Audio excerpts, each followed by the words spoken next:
Hi everybody, it's Paul Harris with Global Recruiters of Blackhawk here in sunny California. How are you doing? I hope you're doing well. As you may know, I run an executive search firm that specializes in the wireless infrastructure space. And last week I was at a great show in Southern California.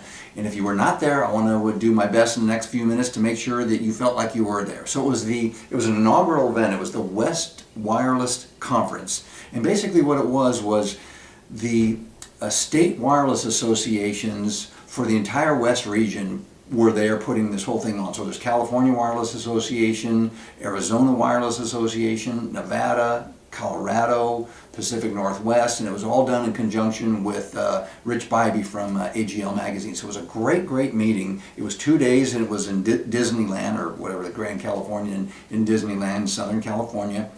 It was 2 days. It was a sold out show. There was 500 people. There was 42 exhibitors. It was a fantastic meeting in terms of content, in terms of speakers, in terms of logistics and networking. It was just a fantastic event, and thank goodness they're going to do it again next year because it went off without a hitch. So what happened there? A lot of talk about smart cities, of course, right? So there was the mayor of Anaheim was there. He spoke. There was the CTO of a hospital who was talking about how they can't do anything that they need to do without you people in wireless infrastructure doing what you do.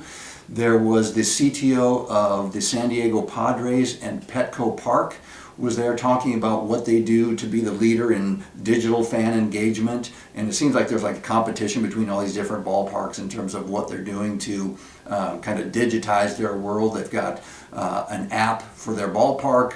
Specifically for the ballpark, they've got digital tickets, they've got digital cash, etc. So it's very interesting getting into that world and seeing how they have to make sure that everything is working correctly with the help of all you guys out there in their ballparks. A lot of talk about IoT, Internet of Things, and how 2016, the quote was, 2016 is the year where IoT actually goes from hype to reality. Something that was mentioned that I had never thought of, it was the ripple effect of IoT, specifically as it relates to self-driving cars and self-driving trucks. They talked about, what is going to happen with self-driving cars and self-driving trucks to the roadside hotel industry and the roadside diner industry when there's no people actually driving those cars. They don't need a place to sleep and they don't need anything to eat. So what's going to be the ripple effect of that, and then other things as well that we haven't thought of. So I thought that was very interesting. A lot of talk once again about smart cities and how the city planners are now needing to prepare and to pay for it, how they are leveraging their ROW, their right of way, and how these city planners, they want it all, right? They don't want to pay for anything, but they want the revenue as well, and kind of the dynamics between the wireless infrastructure industry and the smart city planners. It's kind of an interesting dynamic. There's a talk about a city here in the San Francisco Bay Area where we are, a very upscale, an upscale city. I won't mention the name because I don't want to slam anybody, but basically they're big into NIMBY, right? Not in my backyard, and don't put a cell site up, and etc. So consequently, their service has really suffered, and their home prices are going down, which, as you know, in San Francisco Bay Area, that doesn't happen. So it's very interesting to see the dynamics there, as no one wants to live there because they can't get a signal in their house or driving around, etc. So interesting on that. There was a lot of talk about densification, as you can imagine, right? How Verizon's spending $10 billion a year on densification, how Extenet has done 400 smart poles in the San Francisco Bay Area, and out of those, this is an interesting statistic for me, out of the 400 smart poles that they've done, they only had to replace 8 out of the 400 because the existing structures are already passing structural analysis for small cells, as they described them as very beefy. So only 8 of them had to be replaced. A lot of talk about what big business it is for smart poles. For example, there's 60,000 smart poles in the city of Los Angeles alone. So you can see how much money is going to be involved in making this happen, and kind of the dynamics of coordinating anything. It's going to be very interesting. A lot of talk about how getting fiber to the pole is still an issue, getting utilities to open up their doors for power and fiber is still an issue, how the smart cities want to have all 4 carriers on each pole for their revenue, but the carriers only want one carrier per pole because of the specifications for, you know, tilt and angle and all this other good stuff. So those dynamics are coming into play. Talk about the cooperation that's happening between cities and utilities and the wireless infrastructure world. So the cities, they see potential revenue, so they seem to be very willing to cooperate, whereas the utilities, they're kind of like, they describe them as a quote, a pain in the butt, right? They just like, go away, we don't care about you.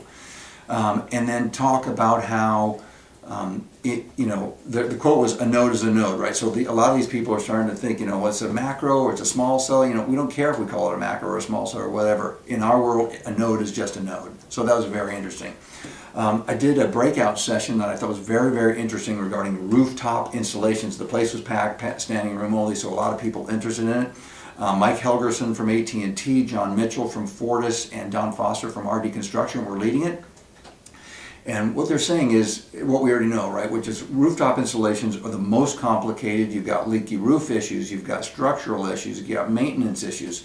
Where do you put it, right? They started talking, you know, the old world was in their mind, the old world was a search ring, right? You need to find a search ring for a macro tower.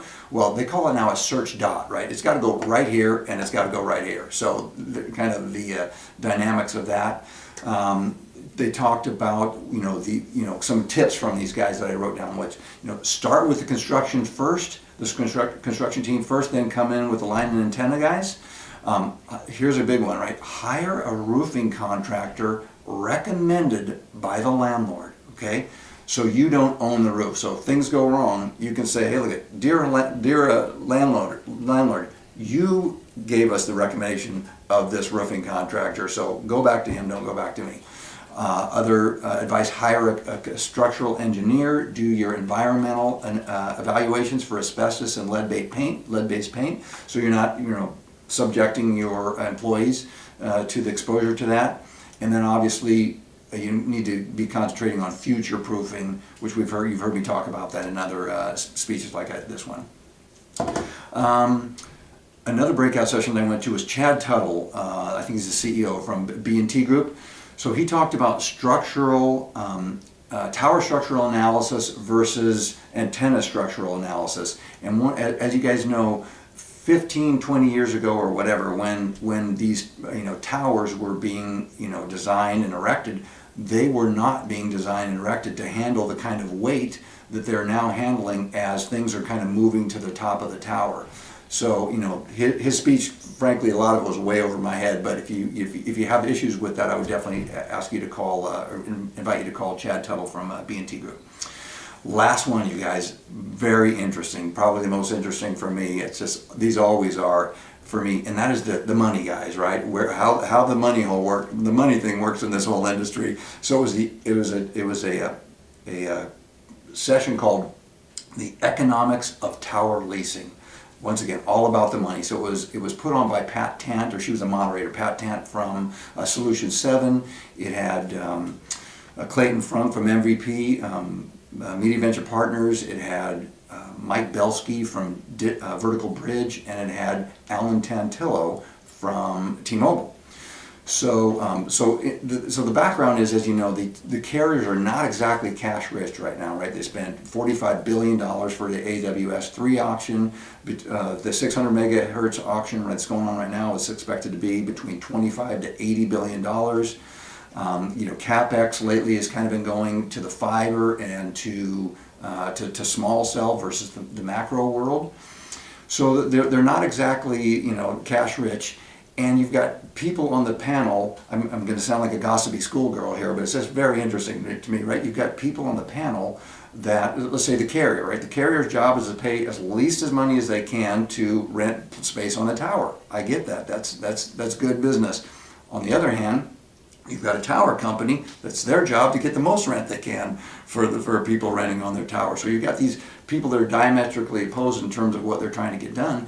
And Alan Tantillo, who's great on these speeches, right? I've seen him many times, and he just tells it like it is, which I really, really appreciate it. And he basically said, "Hey, dear tower owners," he wasn't speaking specifically to a vertical bridge, you know, American Tower, Crown Castle, SBA, Digital Bridge, whoever.